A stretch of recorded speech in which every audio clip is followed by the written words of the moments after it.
Ya. Muy buenos días, hermanos y hermanas. Bendiciones en esta mañana. Es un gusto poderles saludar, podernos conectar de esta forma. Hoy, último domingo del mes, de vacaciones para muchos, de descanso, porque tenemos que descansar también. El descanso es parte del diario vivir también. Así que hoy, por bendición de Dios, nos encontramos desde Guanacaste, específicamente desde Playa Flamingo. Eso que usted ve allá al fondo es el mar que está ahí, las creaciones que el Señor nos permite disfrutar. Si usted tiene la oportunidad de ir de paseo o de pronto se tiene que quedar en su casa, yo le invito a que pueda disfrutar estas vacaciones en familia, pero sobre todo en la presencia de Dios, ¿verdad? Porque donde quiera que estemos, el Señor está. La palabra de Dios dice que Él es omnipresente. Así que es un gusto saludarlos y le enviamos a la distancia un abrazo cariñoso. Vamos a leer la palabra de Dios en Isaías capítulo 53. Capítulo 53 y empiezo a leer para ustedes a partir del verso 1. Dice: ¿Quién ha creído a nuestro mensaje? ¿Y a quién se le ha revelado el poder del Señor? Creció en su presencia como vástago tierra, como raíz de tierra seca. No había en él belleza ni majestad alguna. Su aspecto no era atractivo y nada en su apariencia lo hacía deseable. Despreciado y rechazado por los hombres, varón de dolores, hecho para el sufrimiento. Todos evitaban mirarlo. Fue despreciado y no lo estimamos. Ciertamente, Él cargó con nuestras enfermedades y soportó todos nuestros dolores, pero nosotros lo consideramos herido, golpeado por Dios y humillado. Él fue traspasado por nuestras rebeliones y molido por nuestras iniquidades. Sobre Él recayó el castigo, precio de nuestra paz, y gracias a sus heridas fuimos sanados. Todos andábamos perdidos como ovejas, cada uno seguía su propio camino, pero el Señor hizo recaer sobre él la iniquidad de todos nosotros. Maltratado y humillado, ni siquiera abrió su boca. Como cordero fue llevado al matadero, como oveja enmudeció ante su trasquilador y ni siquiera abrió su boca. Después de apedrearlo y juzgarlo, le dieron muerte. Nadie se preocupó de su descendencia. Fue arrancado de la tierra de los vivientes y golpeado por la transgresión de mi pueblo. Se le asignó un sepulcro con los malvados y murió entre los malhechores, aunque nunca cometió violencia alguna ni hubo engaño en su boca. Pero el Señor quiso quebrarlo y hacerlo sufrir, y como él ofreció su vida en expiación, verá su descendencia y prolongará sus días y llevará a cabo la voluntad del Señor. Después de su sufrimiento, verá la luz y quedará satisfecho, y por su conocimiento mi siervo justo justificará a muchos y cargará con las iniquidades de ellos. Por lo tanto, le daré un puesto entre los grandes y repartirá el botín con los fuertes, porque derramó su vida hasta la muerte y fue contado entre los transgresores. Cargó con el pecado de muchos e intercedió por los pecadores. Gloria a Dios por esta palabra, mis hermanos, porque aquí podemos ver la figura de Jesús, el Señor, la vivencia que Él tuvo, lo que Él hizo por nosotros, lo que Él sufrió, lo que Él vivió, pero dice que hoy Él está en un lugar especial. Y Él es el camino, Él es la verdad y es la vida. Así que Jesús murió por tus pecados y por mis pecados. Él pagó todas nuestras enfermedades, por todas nuestras faltas. Él llevó todas nuestras enfermedades en la cruz. Él sufrió por usted y por mí. Así que hoy es una buena oportunidad esta semana, que muchos lo llaman Semana Santa, pero para los que somos cristianos, para los que sabemos que ser cristiano es un estilo de vida, no es solo una semana, es todos los días, es a cada momento, es cuando me despierto, es cuando estoy ante una situación difícil, es cuando estoy ante una tentación, ante algo feliz, ante algo difícil, ante cada circunstancia debo de manifestar mi relación con Dios. Así que yo le motivo a que oremos en este momento, vamos a orar y vamos a presentar este momento delante de Dios. Amén. Padre, en el nombre de Jesús, te damos infinitas gracias por esta mañana, Dios, por la oportunidad que nos das, Dios, de abrir nuestros ojos, de vivir, de disfrutar de tu presencia, de disfrutar de tus misericordias, Señor. Gracias porque tú en tu misericordia nos has permitido, Dios, conocerte a ti, conocerte más, porque tú en tu misericordia has permitido, Dios, que tu gracia, Dios, nos acompañe y nos haga entender y abras nuestros ojos, Señor, para poder entender cuál es la verdad. Y la verdad eres tú, Jesús. Tú eres la verdad, tú eres el camino, tú eres la vida, Señor. Gracias por el pecado de la muerte, por el pecado, por la muerte en la cruz, Señor, porque tú limpiaste ahí, Dios, todas mis transgresiones, Señor. Tú ahí me liberaste, Dios. Tú ahí abriste camino para que yo pudiera entrar, Señor, delante de tu presencia. Tu palabra dice que el velo fue rasgado, Dios. Y eso me dio libre acceso a hablar contigo, Señor, con toda libertad. Gracias te damos, Señor, en esta mañana y te pedimos, Dios, que nos guardes, que esta semana, Dios, que podamos disfrutarla, Señor, en tu presencia, entendiendo, Dios, que es para agradarte a ti cada minuto de nuestra vida, Dios. Yo te pido que uses, Señor, al pastor en el mensaje que trae ahora, que va a compartir con nosotros, Señor, y que bendigas a mis hermanos donde quiera que estén, Señor. Guárdales, protégeles, Señor. Guíales, Dios, y que ellos puedan, Dios, cada día acercarse más a ti. En el nombre de Cristo Jesús, Señor. Te damos la gloria, te damos la honra, Dios. Ahora, mis hermanos, ahora vamos a pasar al mensaje con el pastor Carlos. Que disfrute en familia. En el nombre de Jesús. Bendiciones.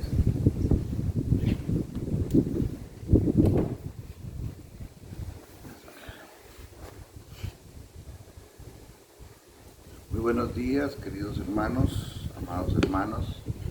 Es un placer poder hacer este culto virtual. Vamos a tratar de hacerlo más corto en el sentido de que podamos disfrutar. Hemos estado hablando de lo que significa esta semana. En realidad es una celebración de la crucifixión y muerte de Jesucristo, pero también es la celebración de la glorificación de Jesús, cómo resucitó en la cruz del Calvario, cómo resucitó después de haber muerto, después de 3 días, resucitó para darnos gloria, para ser glorificado Él, y para que tú y yo tengamos libertad y tengamos paz en nuestro corazón y podamos ver la luz. Él, con ese sacrificio, pues tiene un propósito importante. Pasado estudiamos la glorificación de Cristo y hoy vamos a continuar con el tema el poder de Cristo glorificado. O sea, el poder que tuvo ese acto portentoso, ese hecho trascendental en la vida de la humanidad. O sea, es que eso no fue cualquier cosa. Eso es algo que usted y yo tenemos que entender y tenemos que valorar y atesorar en nuestro corazón. El sacrificio de Cristo en la cruz provocó una serie de reacciones, una serie de cosas poderosas en la humanidad, en usted y en mí. Entonces tenemos que empezar pensando que este tiempo es un tiempo de reposo, pero también es un tiempo de reflexión. A pesar de que estamos descansando por la misericordia de Dios, debemos aprovechar para meditar de la palabra. Por eso hoy recomendamos leer este capítulo 53 de Isaías, leerlo con la familia, con la familia y comentarlo y hacer un devocional diario con la familia, ya sea en la tarde, en la noche, en los momentos en que la familia pueda reunirse y levantar un altar familiar. Eso sería muy agradable a los ojos de Dios. Así que no es un tiempo de solamente descanso y dejarse contaminar por las cosas que se hacen mal en Semana Santa. En Semana Santa muchas personas toman para comer mucho, para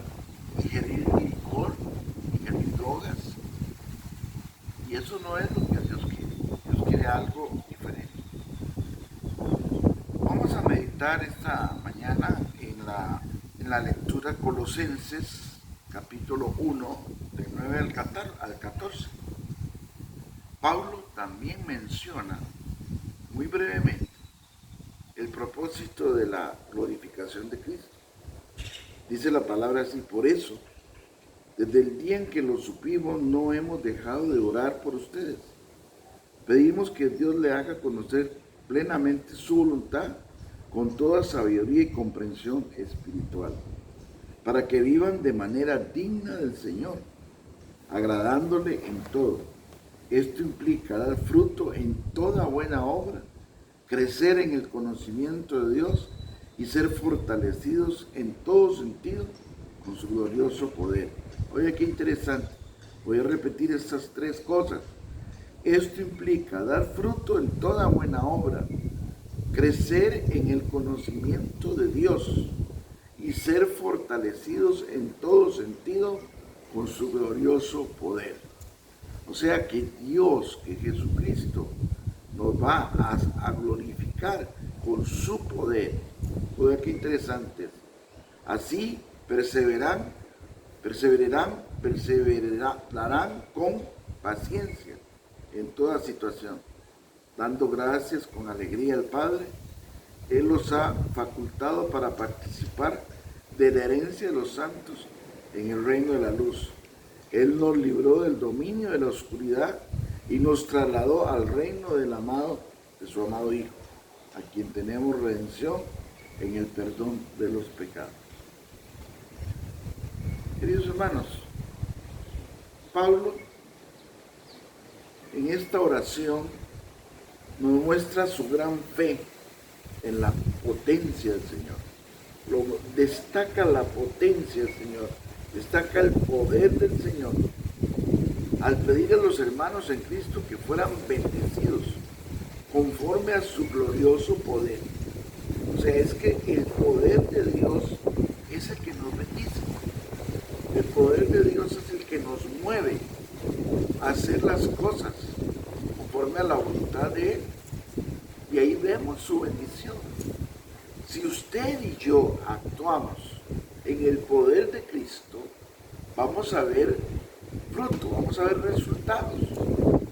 Pero si lo hacemos en nuestro propio poder, en nuestras propias fuerzas, no vamos a lograr mucho. Hay dos cosas importantes que Jesús nos hace ver aquí. Lo que el Señor ha hecho por nosotros. O sea, en el pasado, lo que Dios hizo por ti y por mí. O sea, Jesús nos redimió, nos limpió, nos lavó de nuestros pecados. Por ejemplo, en Tito 2:14 dice: Él se entregó por nosotros para rescatarnos de toda maldad y purificar para sí un pueblo elegido dedicado a hacer el bien. O sea, está clara la palabra, que Jesús se entregó por nosotros para rescatarnos, para purificarnos, para redimirnos. Entonces eso es lo que tenemos nosotros que valorar. Nuestra redención es de gran precio, incalculable, y posee valor eterno. Primera de Pedro 1:18 también menciona lo siguiente: ustedes lo aman a pesar de no haberle visto, y aunque no lo ven ahora, creen en Él y se alegran con un gozo indescriptible y glorioso, pues están obteniendo la meta de su fe, que es su salvación. ¿Cuál es la meta de nuestra fe? Nuestra salvación. Si usted, amigo o amiga, no es salvo, usted no está claro todavía en su propósito. Lo más importante es buscar la salvación, sentirse uno salvo, sentirse que está caminando de la mano del Señor y que Él nos ha limpiado, sentirse limpio, sentirse redimido, sentirse purificado, sentirse que usted realmente salió de las tinieblas a la luz.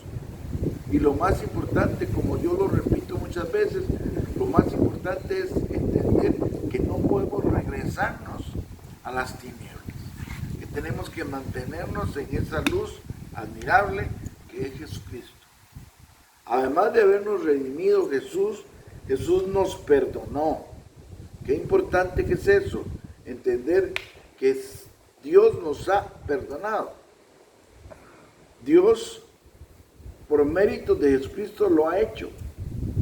En Efesios 4:32 dice, más bien, sean bondadosos y compasivos unos con otros, y perdónense mutuamente, así como Dios los perdonó a ustedes en Cristo, y por su nombre está listo para hacer todo por lo que Él ha perdonado. O sea, es importante entender el poder que tiene el perdón. Si usted no perdona, Dios no lo perdona. Eso tiene que tenerlo usted clarito. Usted tiene que utilizar el perdón como un estilo de vida, decía Cristian ahora, como un estilo de vida. Usted tiene que estar siempre perdonando, siempre tratando de tener esa aceptación, esa tolerancia con las demás personas. No todas las personas van a hacer lo que usted quiere que hagan. No todas las personas actúan como usted actúa. Usted tiene que entender eso. Además de habernos redimido y perdonado, también nos rescató.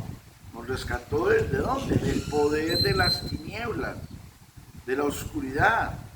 Nos rescató de las garras del pecado, del temor a la muerte, de los terrores de las tinieblas y el dominio de desilusión del diablo. O sea, la pregunta es, ¿dónde estábamos antes de conocer a Cristo? Estábamos sumidos en el mundo de las tinieblas. Teníamos muchos temores. Mucha gente en este momento tiene temor a morirse, tiene temor a la muerte. ¿Por qué? Porque no sabe qué va a pasar después de la muerte. Pero usted y yo, aquel que ha escogido a Jesús, seguir a Jesús, sabe realmente qué es lo que le espera después de morir. Así que Jesús nos ha redimido, nos ha perdonado, nos ha rescatado. Pero también hay otro aspecto que menciona aquí Pablo en el versículo 13. Él nos afirma, Él nos hace realmente hijos de Dios. Él nos hace perfectamente herederos del reino de Dios, el reino eterno. O sea, Él nos ofrece un nuevo reino, ¿verdad? Un legado, es decir, un legado, una herencia que no teníamos antes. O sea, Él nos afirma como hijos de Dios, como pueblo de Dios. Usted en este momento y yo tenemos que sentirnos como realmente hijos de Dios, como parte de la familia de Dios, como herederos de Dios, como herederos de un reino eterno, de un reino que va a existir para siempre. Y tú y yo vamos a estar en ese reino. Ahora, el otro punto importante que menciona Pablo en esta lectura es lo que el Señor puede hacer por nosotros. No solamente ya lo que ha hecho, sino lo que puede hacer por nosotros, tiempo presente y tiempo futuro. O sea, ¿qué puede hacer el Señor? La palabra de Dios nos dice eso. Nos llena de conocimiento, puede llenarnos con el conocimiento de su voluntad, ¿verdad? Es decir, ahí nos dice claramente que Dios nos da la sabiduría y el entendimiento espiritual para entender la palabra.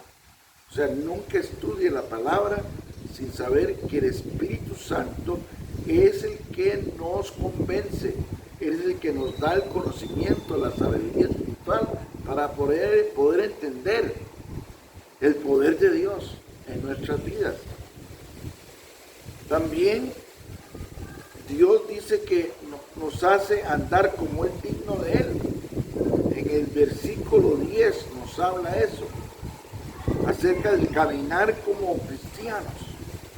Usted al ser cristiano tiene que sentirse digno. hablábamos el domingo pasado y muchas veces decimos ser cristianos, pero realmente estamos demostrando lo contrario.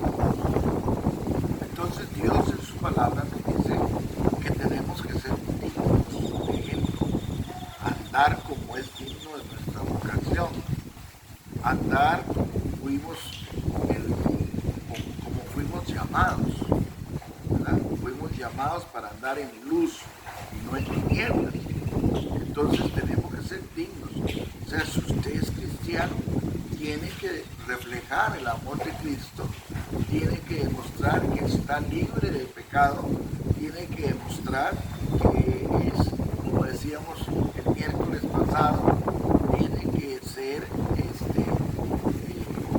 honroso, o sea, tiene que ser recto, tiene que ser, ¿verdad?, una persona que demuestre que realmente es cristiano. No es que simplemente yo soy cristiano, a veces es mejor ni decirlo, ¿verdad? A veces es mejor no decir que es cristiano porque realmente no refleja lo que es. Si usted le contesta a la gente de mala manera, si usted se relaciona mal con las personas, si tiene una mala relación con su familia, con su esposa, con su esposo, no diga que es cristiano, porque el cristiano no tiene que andar digno de su llamado.